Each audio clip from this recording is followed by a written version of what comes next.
대부분 보면 사업을 하게 되면은 부가가치세가 이제 제일 첫 번째 맞닥뜨려지고 부가가치세를 신고한 자로 종합소득세에서 가장 큰 차이점이 첫 번째가 사업장 판단이 다릅니다. 내가 예를 들어서 옥구 상가에서 사업 어디 식당이라든가 사업을 하고 있고 내 집 주소가 안산 단원구라면은 부가가치세 받았을 때 사업장은 시흥세무서가 되고 종합소득세는 안산세무서가 됩니다.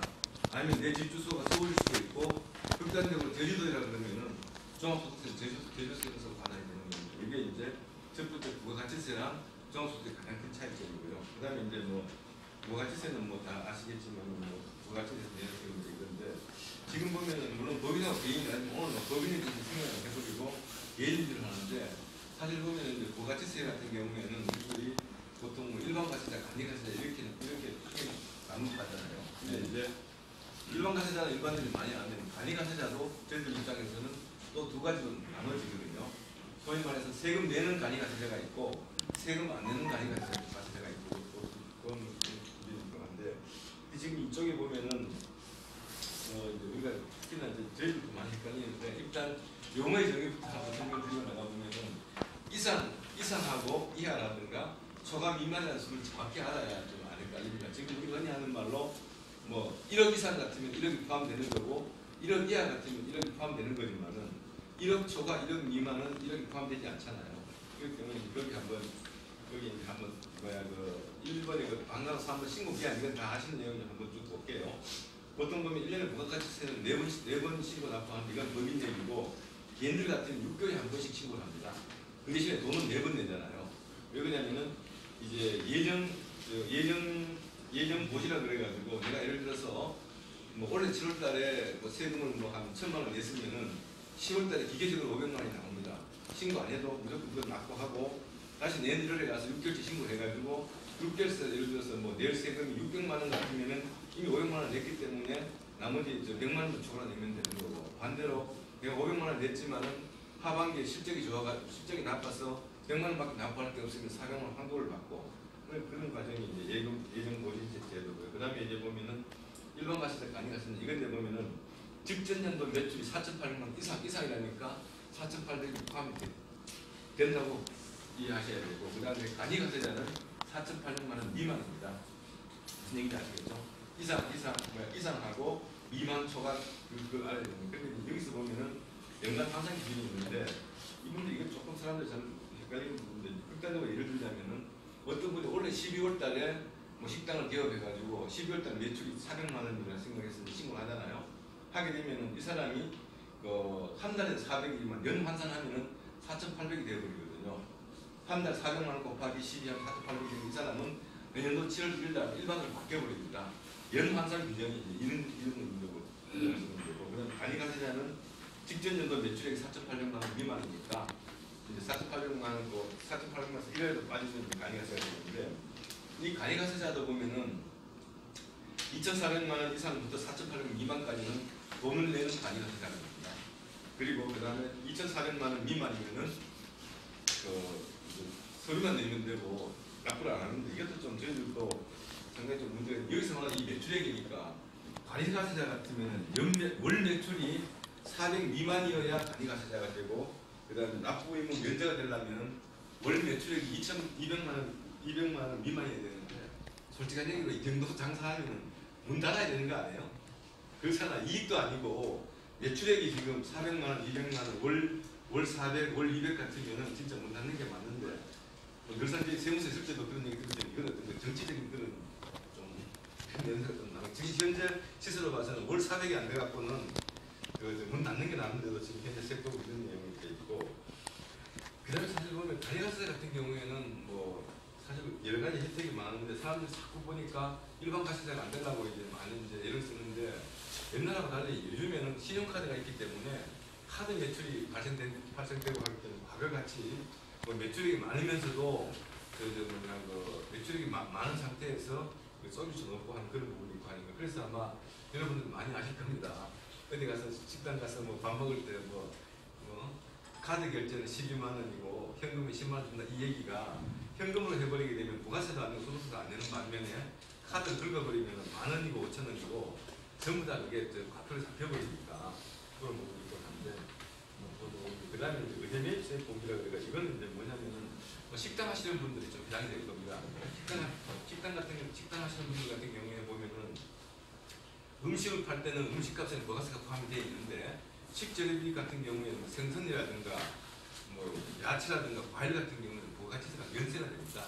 면세가 되니까 이제 이런 경우에 식당 같은 경우에 쌀이라든가 뭐 육류라든가 생선 같은 경우에는 면세로 사와가지고 부가가치세가 발생하니까 이건 이제 의도적으로 의제 매입세액 공개라고 그래가지고 식당하는 사람이 안에서 이제 면세품을 사더라도 일반적으로 부가세는 내가 뭐 물건 살 때 10% 줬으니까 10% 빼주는데 지금 보면 이제 의제 매입세액 공개 같은 경우는 108분의 8이니까 보통 한 7% 정도 빼줍니다. 그런데 10% 정도 빼주는데 옛날에는 무조건 이걸 다 빼줬는데 사람들이 보니까 그만 가짜로 계산서를 받아가지고 이런 행위를 하니까 요즘에 한 3년 전부터는 한도가 있습니다.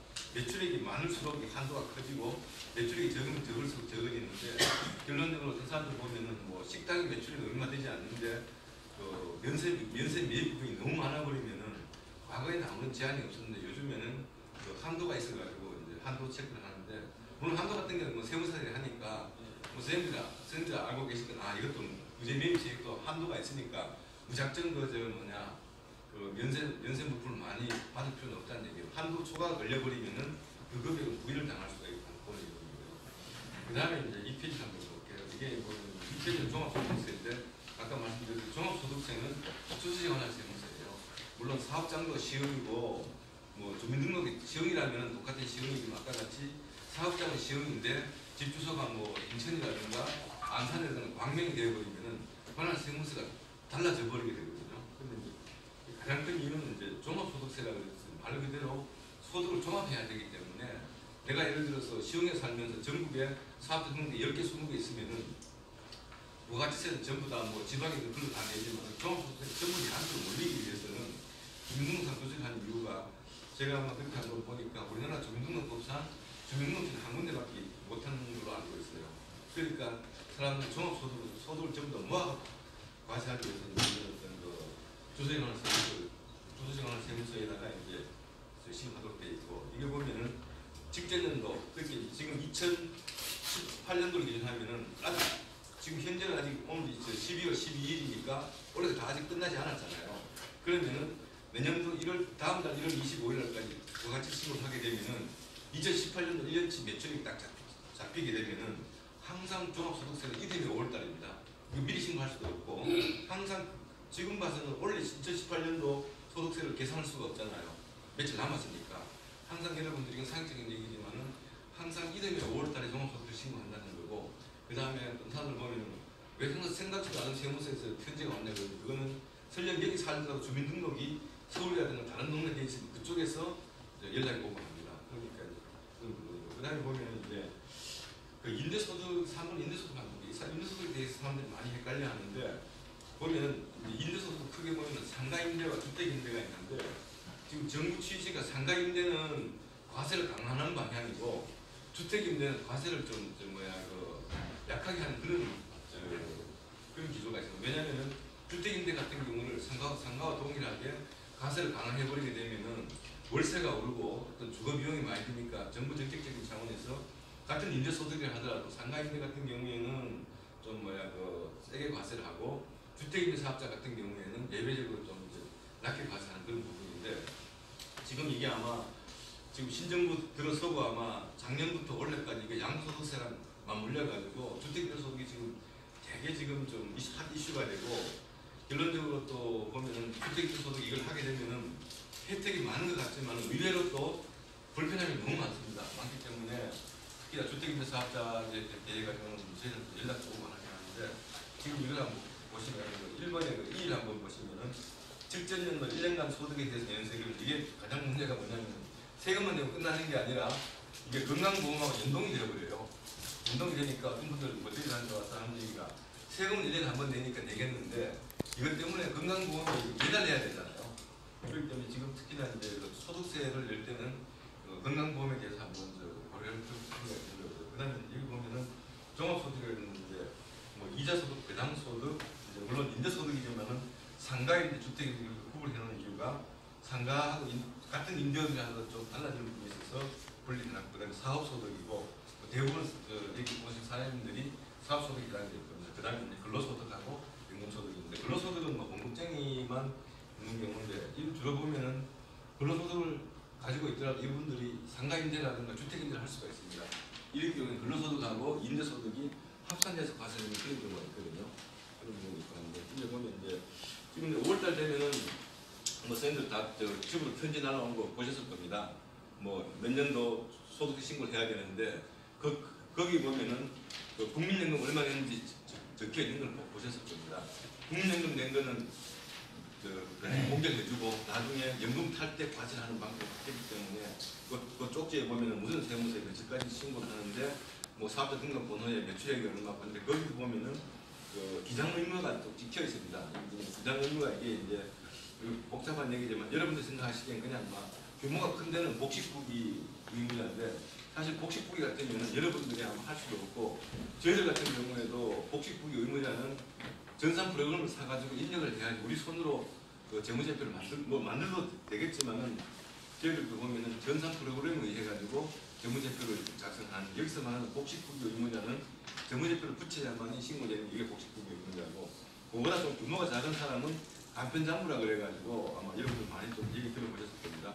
간편장부 의무자 이거는 쉽게 말해서 가계부 쓰듯이 내가 1년 동안에 뭐 얼마 적어가지고 내서 하는 게 간편장부. 이거는 사람들이 보면 내가 선택할 수 있는 게 아니고 세무서에서 이게 지정이 됩니다. 뭐 종합소득신고서 보면은 당신은 그 복식부기 의무자다, 간편장부 의무자다 이렇게 돼 있고 한데 그런 부분이 있고 그다음에 거기 한번 보세요. 지금 상가임대 부분에 대해서 이제 상가 같은 경우는 이제 일반 가세자, 간이 가세자가 있는데 뭐 예를 들어서 내가 뭐 상가 하나를 임대주고 월세 100을 받는다 그러면은 이분이 일반 가세자라면은 110만 원을 받는 게 맞겠죠. 왜냐하면 임대료 100만 원에 부가세만 원을 받는 게 맞는데 만약에 상가 임대를 하더라도 간이 가세자라면은 부가세 10% 받으면 안 되고 부가세를 포함해서 이제 100만 원 받으면 되고 그 다음에 보면은 주택임대 사업자인데 원래 2018년도까지는 1년에 주택임대 소득이 2천만 원 이하이면은 비과세니까 신고할 필요도 없습니다. 근데 문제는 이제 내년도부터는 분리과세가 되고 하는데 지금 보면은 이게 분리과세 종합과세 이게 무슨 얘기냐면은 종합과세는 아까 같이 내가 여기 직장에서 공급을 타고 있는 상태에서 주택임대 사업을 하는데 만약에 주택임대 사업을 해가지고 그 1년간에 월세 받은 게 2천만 원이 넘는다. 그러면 종합과세가 되기 때문에 주택임대 소득하고 근로소득 합산이 돼가지고 세금을 더 많이 냅니다. 지금 이거 소득세 같은 경우에는 세율이 이제 흔히 하는 말로 이제 초과 누진 세율인데 쉽게 말해서 내가 직장만 다녀서 세금을 100만 원을 냈으면은 나중에 주택임대 소득하고 합산돼 버리면은 주택임대 소득 100만 원 같이 200만 원 내면은 합산 효과가 없잖아요. 없기 때문에 예를 들어서 직장 다니면서 100만 원을 내고 주택임대에서 100만 원을 냈다고 이걸 합산해 버리면은 240만 원이 늘어나 버립니다. 늘어나 버리기 때문에 이제 합산과세 하는 건데 내년도부터는 지금 이게 2천만 원 이하는 분리과세가 되고 2천만 원 초과가 되면은 합산과세를 하기 때문에 이거는 이제 주택 얘기고 만약에 그 위에는 상가 같은 경우에는 금액에 관계없이 무조건 합산과세가 계속 지금도 현행이 이제 되고 있습니다. 그 다음에 이제 보면은 뭐 업종 부분께서 이게 보면 이제 뭐 어떤 경우에 간편장부, 어떤 분은 뭐 복식부자 이건데 이건 그냥 뭐 여러분들이 이해하기 좀 뭐 하니까 특히 5월달에 오는 안내문을 잘 읽어보면은 귀하는 예를 들어서 복식부기 의무자다, 뭐 장부 안 했었던 기준 경비도 그런 내용이 나와 있으니까 그거는 이제 그거 따라서 하면 되는데 거기에 대해서 대표적으로 이제 왜 그걸 구분하는 기준은 대부분 지금 직전 연도입니다. 예를 들어서 내가 작년도에 장사가 안 돼가지고 그야말로 뭐 한 연간 매출이 얼마 안 돼가지고 당신 경비로 있는데 원래 예를 들어서 2018년도에는 장사가 안 됐지만 19년도에 세금 뭐 1억 10억은 넘어가더라도 그때는 직전 연도를 기준하기 때문에 아무래도 기장 의무가 좀 완화된 거고 반대로 2018년도에는 뭐 장사가 워낙 잘 돼가지고 복식부기 의무자였는데 이제 19년도에는 금액이 뭐 한 4천만 원, 5천만 원밖에 안 되더라도 직전 연도를 기준하기 때문에 좀 기장 의무가 좀 복잡하고 그런 구조로 되어 있는 것 같습니다. 그 다음에 이제 보면 여기 뭐 최저임금이고 한데 이거는 미리 좀 제가 한번 말씀드릴 거면 저희들도 지금 사실 저희들 이것 때문에 말이 많은데 이 분야는 그 공인노무사 업무 영역이고 저희들 같은 경우에도 보면 어떤 주 업무 영역보다는 저희들도 이제 특히나 그 인건비, 우리 저희 뭐 기장업체에서 인건비 지급했을 경우에 그 인건비에 대해서 지급하다 보면 저희 가산점이 나오는데 여기 있는 내용은 그냥 일반적인 내용이라고 생각하시고 좀 더 전문적 이런 거는 뭐 제가 그냥 한번 뭐 아는 노무사님을 한번 모시고 이런 기회가 되면 한번 더 말씀드리겠는데 저는 제 역시도 뭐 이런 경우는 뭐 인터넷에서도 보고 그냥 일반적 책에서만 본 내용을 설명드리는 거지 내가 직접 제가 일을 해보니까 세무든 업무든 일을 해본 사람이 가장 잘 알지 책만 봐갖고 이해하는 게 좀 한계가 있는 것 같더라고요. 왜냐하면 특히나 보면은 세상에 대부분 사람들이 원칙을 많이 알고 있는데 원칙보다 더 중요한 게 예외 규정인데 예외 규정은 세법보다 더 많은 게 너무 분야인 것 같더라고요. 그래서 쭉 한번 볼게요. 그래도 최저임금에 보면은 이가 최저임금법에 의한 최저임금보다 적은 금액 최저임금법에 의한 최저임금보다 적은 금액을 체결한 근로계약서에 임금 부분은 무료이며 최저임금을 지급하기 정하는 것입니다. 결국 이 얘기는 무슨 얘기냐면은 최저임금이 예를 들어서 뭐 시급 예를 들어서 뭐 10,000원인데 나는 저 근로자하고 해서 뭐 8,000원, 9,000원에 계약했다 해도 그 계약 자체는 무효란 얘기예요. 지금 근로기준법 이것이 보면은 이제 법으로 보면 이제 강행 규정이 있고 임의 규정이 있는데 임의 규정은 그 당사자 간에 어떤 계약을 하면 그게 원칙이지만 이건 강행 규정이기 때문에 그 법의 범위를 벗어나서 아무리 두 분이 계약을 하더라도 그 법 자체가 이제 무효가 되는 거 그런 의미로 해석이 되는 것 같고 또 이제 3페이지 이번 적용 범위에 보면은 근로기준법상 모든 근로자인데 예외 규정은 동거 친족이니까 같이 뭐 식당을 하면서 같은 친구들끼리 하는 경우 이때는 이제 최저임금이 적용되지 않고 가사 관련 사용이 아마 가정부를 얘기하는 것 같아요. 그 다음에 이제 선언법을 적용한 선언이면 해양 원양에서 타시는 분들은 그런 해당이 없고 대표이사 이건 법인의 대표이사인데 대표이사는 법적으로 근로자가 아니라고 보는 모양입니다. 근데 이것도 좀 내가 보니까 근로기준법상은 대표이사는 근로자가 아니지만 세법상은 또 근로자거든요. 좀 다른 게 아니고 이게 또 벌칙을 보면은 만약에 근로기준법을 준수하지 않았을 때 3년 이하 징역이나 2천만 원 이하의 벌금이 나오는데 변고가 가능하다는 얘기는 징역은 징역대로 살리고 벌금은 벌금대로 물 수 있다는 얘기거든요.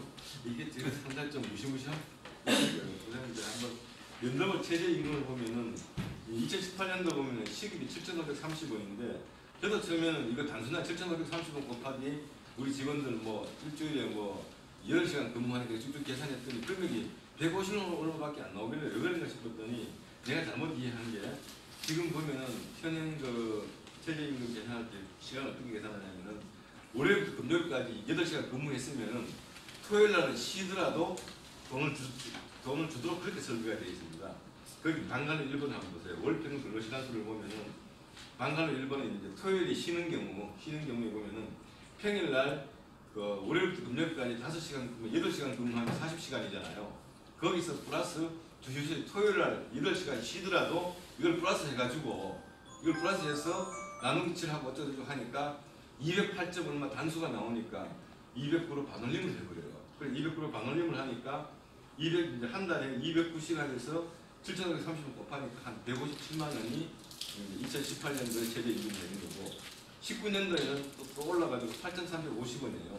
이것도 똑같은 얘기입니다. 결과적으로 주 5일 근무하더라도 결국은 토요일날 집에 쉬더라도 그 사람이 일한 걸로 간주해가지고 이 돈을 줘야 된다는 얘기고 그 다음에 두 번째 경우에 보면은 토요일에 혹시 근무하는 직장도 있을 수 있잖아요. 토요일은 또 이거는 원래 4시간 근무하는 게 원칙이래요. 옛날 세무서 다닐 때 보면은 주 5일째보다 토요일날 그래도 점심 먹고 집에 가는 맛이 있었는데 요즘에 후배들한테 물어보니까 뭐 요새 공무원들도 이틀 쉬니까 월요일날 나오니까 생활 리듬이 깨지니까 일이 안 된다 그러는데 그리고 그때 보면 토요일날 아침에 딱 출근해서 그냥 뭐 오전 일 대충 하고 점심 먹고 헤어지고 뭐 놀러도 가고 했는데 요즘에 이제 뭐 그런 공무원들 옛날에 없었지만 지금 아마 일반 직장에서도 토요일날 아마 4시간 근무하는 데가 아마 있을 겁니다. 있으면 이런 경우에도 보면은 평일에 40시간 근무해야 되고 그 다음에 토요일날 4시간 나고 여기도 주휴식을 8시간을 더해가지고 계산하니까 226시간이니까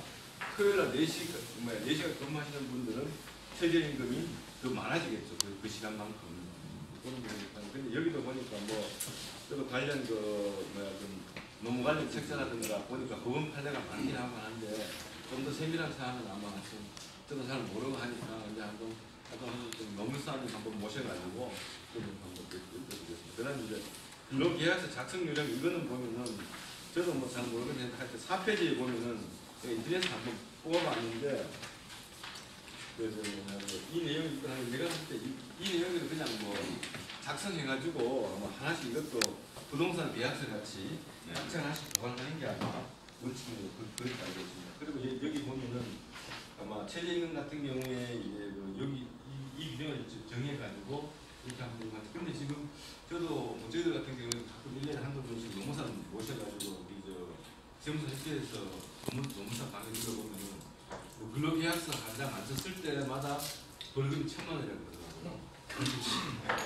정의 한 장에 1,000만 원이 어떻게 나니까 또 그리고 또 임금이 오를 때마다 해야 돼. 하여튼 그 복잡하긴 복잡한데 자우지간 이제 지금 저희들도 사실 뭐 저희 사무실 그런 게 없지만 가끔 저희들도 세미나 가보면 세무사들도 얘기 많이 걸려요. 하나님이라 하는 게 여직원들 저희들도 다른 전문직에 비해서 직원 의존도가 많은 직원이 많은 그런 업종인데 여직원들이 뭐 일할 때는 그냥 뭐 오냐오냐 하다가 나중에 나갈 때 자기도 모르게 어디 뭐 노동부에서 연락 와서 가보면은 평소 그렇게 말잘 듣고 삭삭한 직원이 자기를 찔러가지고 가보니까 뭐도 안 하고 해가지고 원방 당했다는 얘기 가끔 들리곤 하는데 이거는 뭐 누구나 관계없이 사람들이 하는 게 내가 고용할 때는 소위 말해서 내가 갑이고 자기가 돈을 받은 을인데 사표 쓰고 나가버리면 사람이 태도가 돌변한 수가 많거든요. 그러니까 이제 이런 거는 뭐 평소에도 그래도 뭐 최대한 해줄 수 있는 거 해주고 근데 가끔 저희들 같은 경우에도 보면은 근로계약서 받으라고 그렇게 얘기를 해도 본인이 싫다고 안 받는 경우가 있다고 그러더라고요. 본인이 싫다고 안 받는 경우도 특히나 아마 식당 하시는 사장님이 많이 느꼈을 거예요. 내가 식당에 어떤 종업원을 고용했는데 자기는 뭐 사대보험 정상적으로 신고하려고 돈 내기 싫으니까 자기는 봉급만 달라고 자꾸 특히나 아마 여기 교포분들이 그런 얘기 하시는 분들이 많다 그러더라고요. 이렇게 돼버리면은 내 입장에서는 뭐 한 달에 200을 250을 주는 돈을 주게 되면 그 정상적으로 신고를 하게 되면은 나도 나중에 임금이 250만 원 공개 받을 수도 있고 그분도 이제 건강보험 같은 거 내고 혜택이 많은데 그 사람들은 대부분에 보면은 뭐 자기 건강보험 뭐 아들이나 뭐 남편한테 얹혀 있으니까 나는 그건 내기 싫으니까 돈만 달라고 그러는데 당장 급하니까 그렇게 줘버리면은 현실적으로 보면 아마 제가 알고 있기로 저희들도 식당 거래처가 몇 군데 있고 한 군데는 연간 매출이 한 6억 7억 되는 그런 식당이 몇 군데 있는데 여기서 보면은 나중에 결산해 보면은 사장님들이 완전 놀라는 게 임금비가 사실 많이 나가잖아요. 특히 아마 식당 하신 분들 얘기는 식절비보다는 임금비 비중이 상당히 클 겁니다. 그걸 제대로 뭐 종업원이 한 10명 되는데 3명, 4명밖에 신고를 안 해버리니까 서류상으로 결산을 해놓으면 이익이 엄청나게 많이 나오는데 자기는 뭐 그랬어요. 결국은 종업원 때문에 내가 돈을 줬지만은 서류상으로 세무서 신고서에다 종업원 못 올리게 되니까 특히나 아마 대부분 식당 하시는 사장님들이 고민이 아마 제가 볼 때는 세무적인 측면에서 돈은 나가는데 인정을 못 받으니까 그런 부분도 많고 심지어 또 어떤 분들 같은 경우에는 뭐 그거를 세무서 신고해가지고 봉급을 주게 되면은 자기가 신용불량자여가지고 압류가 될 수가 있거든요. 또 그런 부분 때문에 이런저런 사정으로 지금 뭐 현실하고 지금 저희 세무하고 좀 맞지가 않아요. 그런 부분이 있고 또 지금 보면은 뭐 어떤 다른 저희 중소기업 하시는 사장님인데 자기 같은 경우는 사람이 모자라니까 원래 4대 보험은 내가 50% 내고 종업원 50% 내야 되는데 자기가 그걸 다 내준대요. 다 내주니까 한두 명일 때 모르는데 직원이 많아져 버리니까 그것도 대신해주는 그 비용도 웬만한 사람 한 달 봉급이 나온다고 저한테 그런 하소연하는 분도 있고 제가 아마 대부분 제한 내기는 아마 사회부 특히나 인건비에 관련해서 그런 걸 아마 공감을 많이 하실 겁니다. 현실이도 있고 특히나 여기 중국 교포 하시는 분들 보니까 자기는 한 달에 얼마 받고 딱 얘기했으면은 거기서 이 명목 저 명목 10원도 떼지 말고 그 돈 달라고 얘기하는 경우가 많은 거예요. 근데 그 사람 주게 되면은 결과적으로 소득세 할지도 문제가 되고 어떤 인건비 처리에서 그런 문제가 되고 그 다음에 이제 보면은 근로계약서 작성 요청을 일단 이걸 한번 가름할 테니까 한번 보시고요. 그리고 이제 제가 봤을 때는 뭐 내가 볼 때 내용보다도 일단 근로 계약을 썼느냐 안 썼느냐 이걸 많이 따지고 하니까 그거는 뭐 잘못 말씀드리고 예, 잠깐 끝나고 지금 뭐 퇴직금하고 보면 이제 그래도 저희도 사실 뭐 이런 내용을 몰랐는데 이거 강의할 줄 알았는데 임금 동의가 또 이렇게 많더라고요. 뭐 평균 임금이 있고 통상 임금, 최저 임금이 있고 한데 이런 경우는 보면 이제 평균 임금은 퇴직금을 지급할 때 적용되는 게 평균 임금이고 통상 임금은 이제 야간이라든가 연장 근무할 때 계산하는 거거든. 최저 임금은 고시된 최저 임금 이 내용인데 근데 사실 이거보다도 아마 특히 5번째 이건 내가 한번 만들어봤는데 지금 사람들이 저희들도 질문 가장 많이 받는 게 그거예요. 사람을 써가지고 4대 보험 신고하면은 그 4대 보험이 많이 나오니까 아르바이트로 하겠다. 응? 아르바이트로 하면은 나는 봉급만 돈만 주면 임금비를 공제받을 수 있고 4대 보험이 안 나면 좋지 않냐 하는데 자꾸 그렇게 사람들이 편법을 쓰니까 정부에서 획일적으로 못을 박아버렸어요. 1개월간 60시간 미만 근로자는 그야말로 60시간 미만 근로한 사람은 산재보험을 제외한 국민연금이라든 건강보험, 고용보험을 제외가 되는데 60시간 이상 근로한 사람은 그 사람이 아르바이트가 됐든 뭐가 됐든 싹 다 일괄적으로 60시간의 시간을 정해가지고 엉뚱한 소리 못하게 못을 박아버렸어요. 그러니까 한 달 1개월 60시간 동안 하루 몇 시간 근무해야 되나요? 한 2시간, 3시간밖에 근무 안 해야 되는데 2시간, 3시간 근무한다는 게 출퇴근 시간을 감안한다면 이것도 현실적으로 좀 힘든 거 아닌가요? 그렇기 때문에 지금 가끔 보면 사람들이 저희들이 또 그런 거 상담해보면 꼭 하는 얘기가 그러면 임금비 사람을 쓰되 사대 보험 피하기 위해 가지고 아르바이트나 아니면 감기 걸려서 쓴다 해도 그러면은 한 달에 60시간 이하로 근무할 수 있냐 그랬더니 그건 또 안 된다 그러잖아요. 그러니까 이것도 지금 처음에는 이런 규정이 없다가 자꾸 사람들이 사대보험을 피하면서 임금비를 처리하니까 정부에서 기존 확 밑으로 낮춰가지고 이런 강행 규정이 있기 때문에 설령 내가 아르바이트라고 주장하더라도 이 잣대를 들이대버리면 한 달에 60시간 이상 근무해버리면은 사대보험이 다 문제가 되고 하니까 이런 부분은 좀 저 역시도 그렇고 사장님도 그렇고 특히 사람 쓰는 사람들은 현실적인 고민이에요. 법 규정은 이렇고 현실하고 안 맞기 때문에 이상 간단하게 설명을 드리고 몇 개 질문 받고 끝내겠습니다. 네, 질문. 이 물건을 매입을 할 때 카드로 우리가 이렇게 사업자 카드 갖다가 근데 그거랑 내가 현금으로 물건을 매입했을 때 차이가 세금에 대해서 차이가 없나요? 차이는 없는데 이제 이걸 아셔야 되는 게 일단 이제 사람들이 보면은 다 아는 얘기지만 일단 사업과 관련이 있어야 돼요.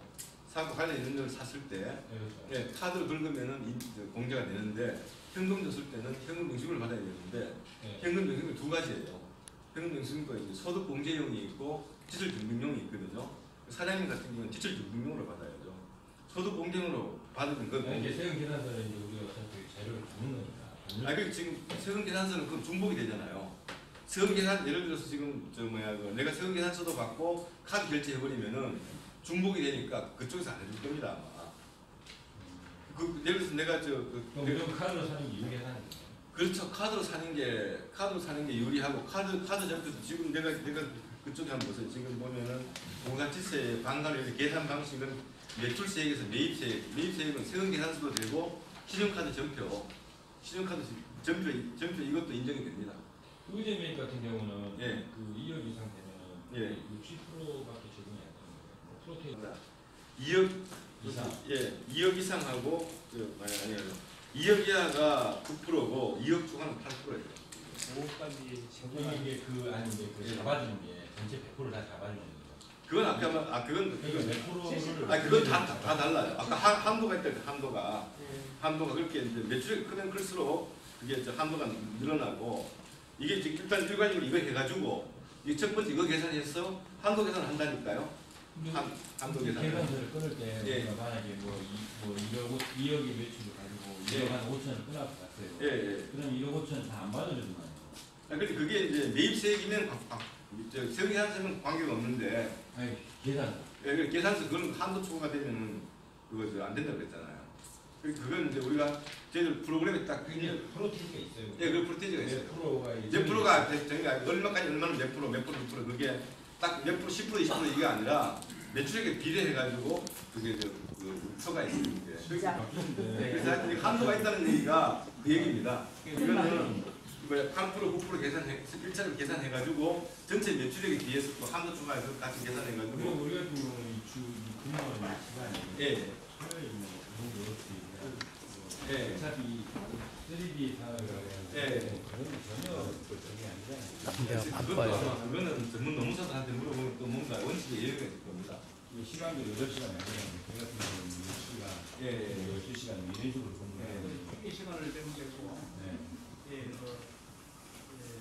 아까 말씀하신 그런 부분들이 조금 약간 지금 이건 일반적인 포멀한 거 설명드렸고 원칙과 예외 그건 아마 노무사분들 그리고 퇴직금 같은 경우는 어느 평균 임금의 총액을 지급하는 거예요. 지금 보면 이제 이렇게 생각하시면 돼요. 그 1년 근무한 사람이 한 달치 월급을 준다 이렇게 생각하면 거의 맞습니다. 총액을 예. 250을 주면 예. 250만 원을 예. 1년씩 퇴직금으로 근데 저기 예. 세무사님 예. 월급이 우리 이모 같은 경우 예를 들자면 한 4년 그건 다 들어오거든요. 예. 근데 이게 문제점이 있는 게 뭐냐면 자꾸만 그러니까 나라에서 그건 진짜 기분 나쁜 일 같아요. 옛날에는 예를 들자면 150인데 지금 200이에요. 예. 그런데 앞으로 250이 되고 300이 될 때 그 기준으로 줘야 된다는 거지 우리는. 예, 그렇죠. 맞잖아요. 지금 이쪽에 보면은 직전 3개월이니까 그러니까 1년에 한 번씩 적으로 되는 거예요? 안 되는 거야. 아니요. 잠깐 1년에 한 번씩 주면 안 되는 게 원칙인데 되는 경우가 한 가지가 있어요. 사람들 주면 돼요. 아니요. 그거 줘봐. 그거 주면은 나중에 나는 또 줘야 돼요. 네. 그게 노동부에 안 보면은 좋은 것 또 같아요. 좋은 판례가 있는데 우리도 그렇게 예를 들어서 1년 지났다고 달라까 줬어요. 그렇다가 나도 사표 쓰고 나가서 퇴직금 안 받도록 하면은 난 그 상례야 그게. 새로 줘야 되거든요. 계약 관계가 있어요. 네, 그거 다 제일 노동부 제일 무서운 게 아무리 도장 찍고 뭘 찍어도 퇴직의 정의는 퇴직할 때 줘야 퇴직금이지. 대부분 그런 사람들 또 서로 근로자도 돈이 필요하고 나도 그때 가면 돈이 그 하니까 중간 장사를 중간에서 하는데 지금 되게 까다롭게 중간 생산하는 경우도 그것도 뭐 병이 났다든가 특별한 경우 아니고 근데 지금 이제 이걸 합법적으로 할 수 있는 게 직원이 딱 들어오면은 IRP 계좌를 하나 만들어 그랬어요. IRP 계좌 하나 그 직원이 만들어 가지고 내가 1년 지나서 그 사람 통장에 싸주잖아요. 그건 괜찮아요. IRP 계좌라 그래가지고 이건 싸주면 직원이 오늘 찾을 수도 있고 10년에 찾을 수도 그건 나랑 관계 없을 거니까 지금 1년에 한 번씩 정산하려면은 예를 들어서 직원 채용했을 때 딱 퇴직금 얘기 끝나면은 그러면 일주일 내로 아무 은행 가서 아마 IRP 계좌가 있을 거예요. 뜻이 뭔가? 예. IRP 계좌 그걸 만들어 가지고 그 내가 갖고 있다가 1년 지났을 때 나는 그 통장을 싸주게 되면 이거는 그거 합법적인데 그 사람 이미 계좌를 가지고 안 되니까 이것도 내가 볼 때 좀 뭔가 문제가 있는 것 같아요. 똑같은 내 돈 나가는 게 똑같은데 근데 이제 아마 IRP 계좌 저게 아마 지금 뭐 좀 특수하게 돼 있어 가지고 자기가 뭐 IRP 계좌를 쓰게 되면 모를까 지금 흔히들 보면 이제 사장님도 나중에 퇴직금이 부담스러우니까 미리 주는 게 좋을 거고 직원도 달라 그러잖아요. 그래서 그 직원이 나가서 입을 가만히 있으면 다행인데 누가 얘기 들어보니까 발수 있다 소리 듣고 가서 노동자 찔러버리면은 내가 추가로 준 거 이건 보너스밖에 안 되거든요. 그럼 중간에 이 아줌마가 네. 한 달씩 한 2번씩 이렇게 자리를 뺐어요. 예. 예. 그랬을 때는 그 기간을 뺀 나머지를 정산해야 되는 거예요? 아니면 뭐? 그까지 진짜 잘 몰라요. 그 지금 퇴직을 잡고요. 한 달 동안, 2달 동안 퇴직을 잡고 새로 와서 일하면 입사를 다시 잡으면 됩니다. 개인적으로 저는 받고요. 일단 이걸로 마치고 네. 제 연락처 다 있으니까 궁금하면 하여튼 연락 주세요. 명강이었습니다. 네, 감사해요. 잘하시는 것 같습니다. 네. 잘해서 그런 것 같습니다. 메인 강의해 주신 우리 감독님 다시 한번 사업 진행 사항과 그리고 이제 뭐 짧게 얘기했습니다. 축제에서 준비를 하시고 그냥 감독님께서 다시 한번 말씀드리겠습니다. 저희 들어올 조선까지 우리 16일 17일이 사실 끝납니다. 그래서 우리 이제 시청 들어가지고 담당 공무원하고 이제 경절기 공사 금지 기간에 들어서 못하는 거예요. 그냥 못하는 게 아니고 또 이제 시흥시와 그 시공사와 계약 자체가 16일로 사실 만기가 됩니다. 17일부터는 하고 싶다 할 수가 없는 거죠. 연장을 해야 돼요. 17일부터는 공구리도 우리가 이제 받지를 못하고 아스팔트 그것도 이제 우리가 이제 아스팔트 공장으로부터 제공을 받지를 못합니다. 그래가지고 어제 들어가지고 한 3시간 정도 논의를 했는데 한 일주일간 그게 요요 기간이 한 일주일간 줄 수 있는 그 기간이 있답니다. 그 법적인 건 아니고 약간 어떻게 해가지고 한 일주일간 늘려가지고 이 공사를 이제 마무리하려고 하는데 그 공기가 너무 촉박해가지고 날씨도 좀 안 좋아가지고 지금 이쪽에 아스콘 가는 건 사실 문제가 안 돼요. 일단 이제 연장을 하게 되면 아스콘하고 공구리는 이제 우리가 공급을 받을 수가 있는데 그거는 현재는 못 받고 있고요.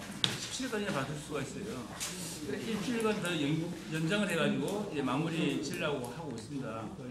불편하시더라도 지금 그 파헤쳐놓고 이제 뭐 부산 아는데 몇 군데 있잖아요. 그런 부분 좀 이해 좀 해주시고 그리고 이제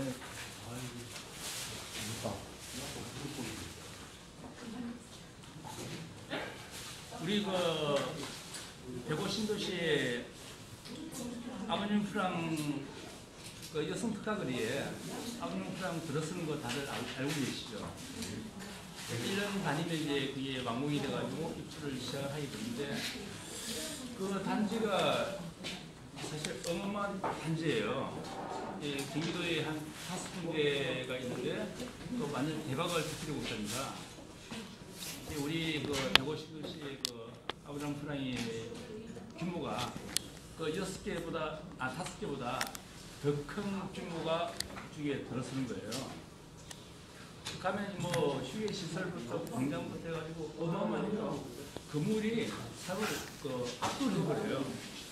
그 나중에 그 시기에 또 시아병원이 이전에 같이 겹쳐 있어요. 이전을 하게 돼 있는데 우리 대신플릭이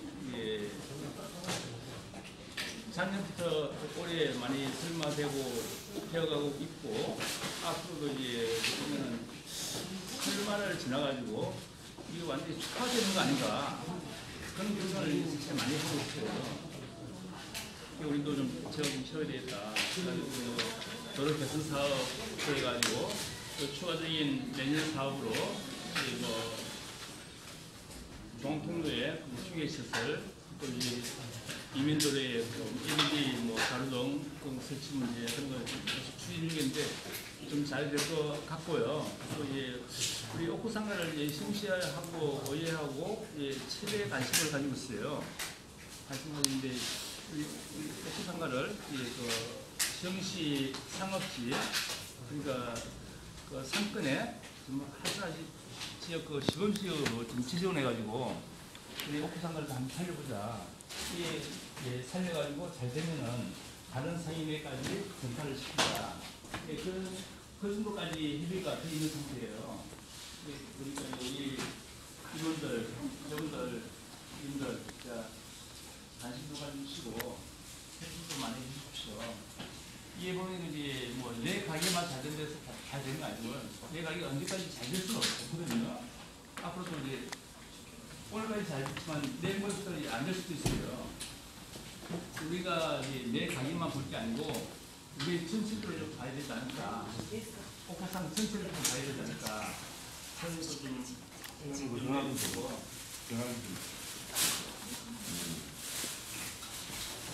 아까도 말씀드렸듯이 총회는 감독님 1월 달에 하겠습니다. 예. 괜찮으시죠? 예.